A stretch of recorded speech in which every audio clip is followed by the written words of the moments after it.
प्रदोष के दिन सोमवार और महीने की शिवरात्रि तीनों का समागम, तीन संजोग, सोमवार, प्रदोष, महीने की मासिक शिवरात्रि, तीनों का संजोग बन गया। एक निवेदन सभी श्रोता बहन भाइयों से, कथा आस्था चैनल पर जो सुन रहे हैं, फेसबुक यूट्यूब पर जो सुन रहे हैं और पंडाल में बैठकर जो सुन रहे हैं, जिस दिन दिल से हारो ना,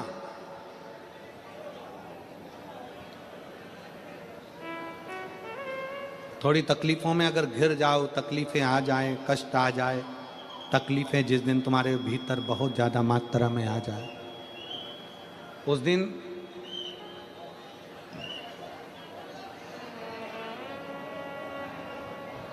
तीन बेलपत्र, एक बेलपत्र में पीला चंदन, बीच वाली पत्ती पर। जिस दिन तुम्हें लगे कि मैं बहुत दुखी चल रही हूं और मेरा काम हो ही नहीं रहा, बहुत तकलीफ की जिंदगी चल रही है, कोई हाथ पकड़ने वाला नहीं है, कोई संभालने वाला नहीं है और बहुत तकलीफ हो रही, बहुत तकलीफ। उस समय पर एक बेलपत्री के बीच वाली पत्ती पर पीला चंदन, दूसरी पत्ती पर लाल चंदन और तीसरी पत्ती पर 11 चावल गीले, पानी में उसको थोड़ा सा भिगो लें या धो लें, 11 चावल गीले शिव जी की उस पत्ती पर रखें। सबसे पहला पीला चंदन का बेलपत्र, दूसरे नंबर पर लाल चंदन का बेलपत्र, तीसरे नंबर पर जो 11 चावल आपने धोकर रखे हैं वो हाथ की हथेली में रखना है और हाथ की हथेली में रखकर अपनी कामना कर कर भगवान शंकर से विनय कर कर पंचाक्षर मंत्र नमः शिवाय या षडाक्षर मंत्र ओम नमः शिवाय या श्री शिवाय नमस्तुभ्यम बोलकर उस बेलपत्र पर सीधे हाथ में रखकर उल्टे हाथ का स्पर्श कर कर बाबा से अपने मन के भाव कहकर शंकर के शिवलिंग पर उसे समर्पित कर दीजिए। एक ही लोटा जल, जहां से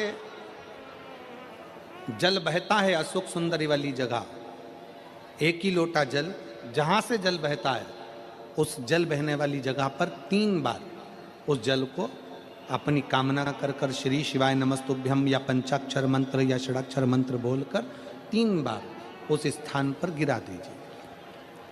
गिराने के बाद में बाबा से विनय कर कर अक्षत वाली जो बेलपत्र है, एक बेलपत्र और एक अक्षत उसमें से अपने लिए लेकर आ जाओ। उसको 2 महीना 3 महीना अपने घर में रखिए। जितना भी दुख है धीरे धीरे बाबा समाप्त कर कर खुशियां घर में लेकर आता ही है। दुख समाप्त होगा, खुशियां घर में आएगी जरूर। ये आज जो शंकर के शिवलिंग की आराधना करेगा, पूजन करेगा, उसके घर में 2 देवियां सदा सदा विराजमान रहेंगी। पहली सरस्वती, दूसरे नंबर पर लक्ष्मी उनके घर में सदा विराजमान। सरस्वती और लक्ष्मी।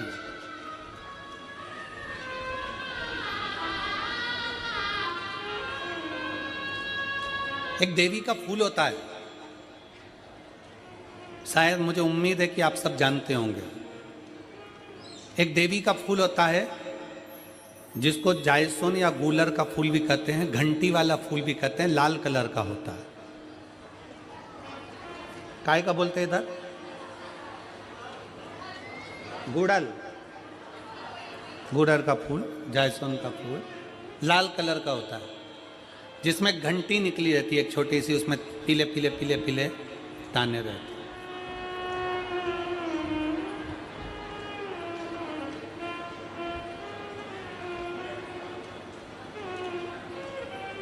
अगर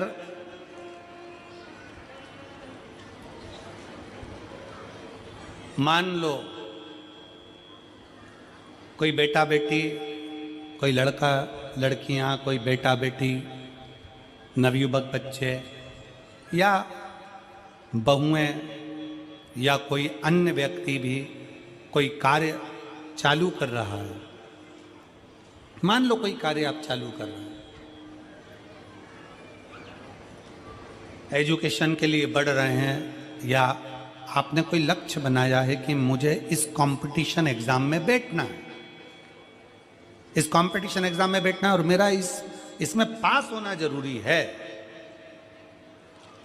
और मैं जो चीज पढ़ती हूं ना मैं भूल जाती हूं, मैं अध्ययन करता हूं और भूल जाता हूं। कई माताएं भी ऐसी हैं 40, 45, 50 साल, 60 साल की हो गई, 60, 70 साल की हो रही हैं, कई बार कह देती मेरी याददाश्त ठीक नहीं है, मैं कोई सामान रखती हूँ भूल जाती हूँ, मेरी याददाश्त में नहीं रहती। कोई भाई भाई लोग कह देते हैं मेरी याददाश्त में नहीं रहता, भूल जाता हूँ। कोई कहकर गया मुझसे बात कर लेना और मैं भूल गया कि मेरे को उससे बात करना था। कई बार मुझे मनी मंजिल तक पहुंचना है। तो शिव महापुराण की कथा कहती है आप अपने परिश्रम को 4 गुना बढ़ाओ, मेहनत 4 गुना करो, पढ़ाई 4 गुना करो, अध्ययन 4 गुना करो, दिन रात एक कर दो। और साथ में जो अशोक सुंदरी की जगह है, ये शिवलिंग समझ लेना जरा, ये जलाधारी पार्वती जी का हस्त कमल, ये शिवलिंग, ये जलाधारी, और यहां से जल बहता है। राइट में गणेश जी, लेफ्ट में कार्तिकेय जी, और बीच में जम के बोलो जरा अशोक सुंदरी। ये बीच की जगह जो घंटी वाला फूल होता है, जिसको आप लोग जायसन बोलें कि आपके क्षेत्र में गुलर बोलें, देवी जी को चढ़ता है। देवी जी का अति प्रिय पुष्प है, माता रानी का वो लाल पुष्प अति प्रिय। उसी पुष्प को ये बेलपत्र की जो डंडी होती है, ये बेलपत्र की जो डंडी होती है, बेलपत्र की जो डंडी का भाग होता है, उस घंटी का भाग उसी डंडी की ओर होना चाहिए। जैसे फूल की जो अंदर की घंटी जो निकली हुई है, उसका भाग ऐसा डंडी की ओर होना चाहिए। मतलब आपको बेलपत्री पर ये फूल को इस तरह से रखना पड़ेगा। मतलब उसका जो घंटी का भाग है, हाँ लाइए फूल लाओ, जेरा फूल मिल गया वो।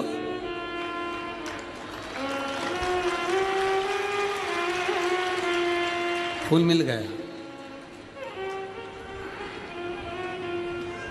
भारत में फूल जल्दी मिल भी जाता है,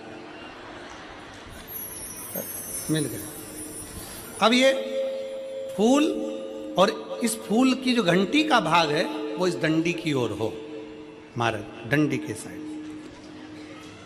अपनी कामना कर कर, अपना नाम और गोत्र का स्मरण कर कर, शिव जी से अपने मन का भाव बोलकर इस फूल को और इस बेलपत्र को 12 महीने शिवरात्रि पड़ती है। किसी भी शिवरात्रि पर अशोक सुंदरी वाली जगह पर, शंकर के शिवलिंग की ओर जो अशोक सुंदरी की जगह है, वहां पर डंडी और घंटी का मुख शिवलिंग की ओर होते हुए उस बेलपत्र को समर्पित करो। कब करना है? पहले 1 लोटा जल समर्पित कर कर, फिर ये बेलपत्र अपनी कामना कर कर, बाबा से विनय कर कर, बाबा मेरा ये कंपटीशन एग्जाम है, मैं पढ़ूंगी, 4 गुना मेहनत करो, अध्ययन करो, अच्छी पढ़ाई करो, दिल से पढ़ो, रात दिन एक कर दो, और 1 घंटी का पुष्प, 1 बेलपत्र, जब तक तुम्हारा एग्जाम ना आए, 4 महीना, 5 महीना, 3 महीना, प्रत्येक शिवरात्रि, हर महीने शिवरात्रि आती है, प्रत्येक शिवरात्रि पर समर्पित करो। आप अपने लक्ष्य तक पहुंचोगे ही, कोई रोक नहीं सकता। आप अपने लक्ष्य तक, अपनी मंजिल तक पहुंचे ही जाओगे। बोल बम का नारा है। बेटा बेटियों का विवाह नहीं होता, उन बेटा बेटियों के लिए मान लो अगर कोई ग्रह ऐसे हो गए कि भाई संबंध टूट गया, और संबंध टूटने के बाद तलाक हो गया, होने के बाद दूसरा विवाह ही नहीं हो रहा, संबंध टूटने के बाद मंगल विवाह दूसरा हो ही नहीं रहा, तो प्रयास करिएगा माँ जगतजननी जगदम्बा का हाथ इस तरह से रहता है, अपने दर्शन करेंगे पार्वती मैया के शिव मंदिर में, तो पार्वती जी का हस्त कमल शंकर जी की साक्षी में हमेशा बंधा हुआ रहता है, शिव की साक्षी में। महाराज प्रदोष काल में, प्रदोष के दिन, कभी भी किसी भी प्रदोष के दिन, वैसे तो मूल है इसमें सोम प्रदोष का वर्णन, सोमवार की जो प्रदोष पड़े उसका मूलता माना गया है, पर आप प्रयास करना कि किसी भी प्रदोष के दिन जिसका तलाक हो चुका हो, जिसका संबंध खराब हो चुका हो, संबंध हो ही नहीं रहा हो वापिस से, सोम प्रदोष के दिन जहां मां जगतजननी का हस्त कमल बंधा रहता है और शंकर भगवान का शिवलिंग है, आप लोगों ने कथा सुनी होगी कि सबसे पहली यज्ञोपवीत संस्कार, सबसे पहला यज्ञोपवीत संस्कार किसका हुआ था और किसने किया था? महाराज सबसे पहला यज्ञोपवीत माता ललिता देवी ने भगवान शंकर को यज्ञोपवीत धारण करवाया था।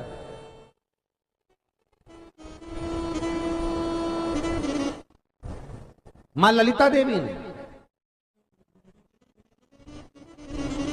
सूत्र बनाकर अपने हस्त कमल से भगवान शंकर के सम्मुख में बिठाकर भोलेनाथ जी के हस्त कमल से स्वतः सूत्र बनाया था।